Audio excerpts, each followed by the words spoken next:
What's up, guys? Welcome back to the channel. Welcome back to the Bianconeri zone. Welcome back to a packed daily news show because it's almost opening up transfer season window, basically. And it's moving fast slash slow because we're going to talk about all the options we potentially have lined up, but also all the difficulties linked to each and every option, basically, which is not a good thing because we need help. And Thiago Motta needs help, and with help, I'm just meaning healthy players. That's the most basic things we need right now. Is just healthy players to put out there, and not with healthy. I'm also talking about healthy in their position. Not having healthy players, but needing to play them out of position because everybody else is injured and what's so not. So we're gonna talk about Zirkzee. We're gonna talk about Kolumani again. We're gonna talk about Sancho, Silva, Christensen, Araujo. Like, it's not all good. We're gonna talk about Fagioli because there's a big update of Fagioli and the Raspadori thing, which we all thought basically a week ago was not that big, could potentially become massive very, very soon. But before we do that, as always, hit the like button, subscribe to the channel, and let's start off talking with Fagioli because this is from Gazzetta dello Sport, and I think it's from Giovanni Albanese. However, I've seen Nico also hinting at it. I've seen other, sources hinting at it, which a couple of weeks ago or a couple of days ago, there was like, there's no way Fagioli is going to Napoli because Marseille have a better offer. If, there will be an official offer, everybody, assumed it was going to be Marseille rather than anyone else. And the club was not really willing to sell to Napoli, also because relationships between both clubs are not that fantastic after what happened between, with Giuntoli and Manna and just in general, period. But right now, it's basically saying it's on. Fagioli to Napoli is actually really on because Conte really pushed De Laurentiis and Manna, to potentially get some sort of deal done, and it could become a reality. It's not, a fairy tale anymore, or it's not like a BS story. It's actually something that could become very, very real in the coming hours, and it will be around for the fee around 25 million euros. Now, on Fagioli, the situation has drastically changed, because when he got suspended last season, we gave him a new contract because, we believed in him, or we tried to protect his value, selfishly. That's, at the end of the day, it's a business. And a lot of us, thought, he's going to have a very good season, with Thiago Motta. At the start of the season, I said, we need to loan out Miretti. But for what Thiago Motta wants to do, I think Miretti is a better fit, But I was under the impression that we were not getting that many midfielders and Miretti was going to stay, So I was like, okay, something is going to happen with the two. And then we ended up loaning out Miretti, and I was like, okay, Fagioli is going to stay then. Started the season well. I thought, oh, just okay, Started the season out okay, not fantastic. Picked it up, played that Leipzig game, which was unbelievable. Played at a high, extremely high level. Then came back for the Cagliari game, wasn't good, and after that, he disappeared. I don't know what happened in training, because something happened in training. I don't know what it is, because Thiago Motta doesn't really base his choices on, oh, you play well against Leipzig, and that's it. He looks at training sessions. If you're not performing, you're not playing, unless, well, I have no other option, basically. And Fagioli's not playing. He's just not playing. He's not even getting garbage time minutes when we're 3-0 up. 3-0 up. And with garbage time minutes, I mean 20 minutes, 15 minutes, not being subbed on with 4 or 5 minutes to play.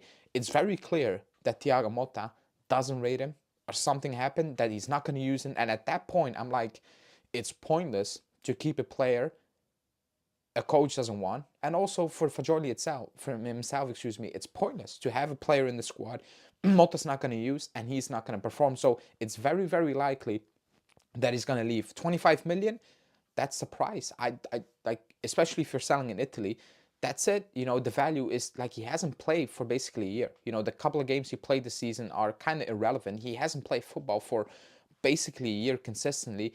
It's not easy to get more out of it. And 25, I think it will be less. If we sell to Napoli, excuse me, I think it will be less. Even if we sell to Marseille, I think it will be less. But that decision, in my opinion, has already been made. That Fagioli is is out of the door. I think he's gone. So let me know in the comments what do you think about that. It's not done deal, whatever, but I think it's very, very likely at this stage that we're going to sell Fagioli.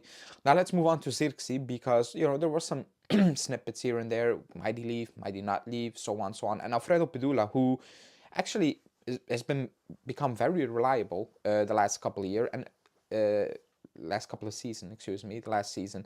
And also when it comes to Man U news and Premier League news, I don't know how he does it, but he has some information. I have no clue how he does it. And he talked about Zirkzee, saying that he was kind of on his way out already, and then with Ruben Amorim coming in, everybody believed that, hey, he might have a shot. He played, he scored, I think, 2 goals, and then was benched, and now it's just a bench option again, saying that the plan for Man U is to move him on, period, in the summer. However, if the opportunity arises, for him to be moved on in the summer, in January already, they will look at it. However, it's not an easy deal to do because they spend a lot of money on him, and Juve are not willing to spend money cash up front. So it will be some sort of loan deal with an option, which becomes an obligation, so on. You know the entire story. But basically saying that they haven't given up on Zirkzee, and the fact that they are, kind of keeping a very close eye on the situation suggests that it's not done.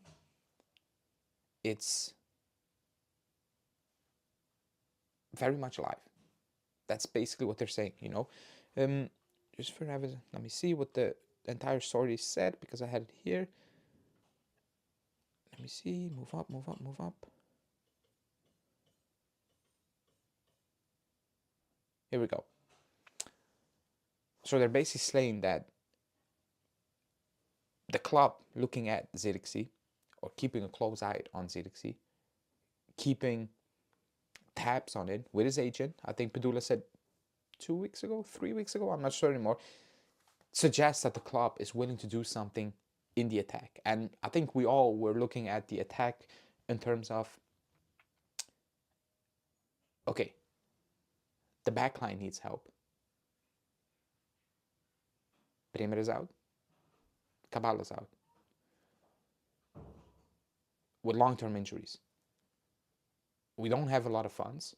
So the idea was, okay, we're going to do something at the back. That's a period. That's the main objective. Then Giuntoli came out saying that, Milik, he's almost back, and he will be a key factor, and so on, so on. And I've said, that forget about Milik. He's still not back.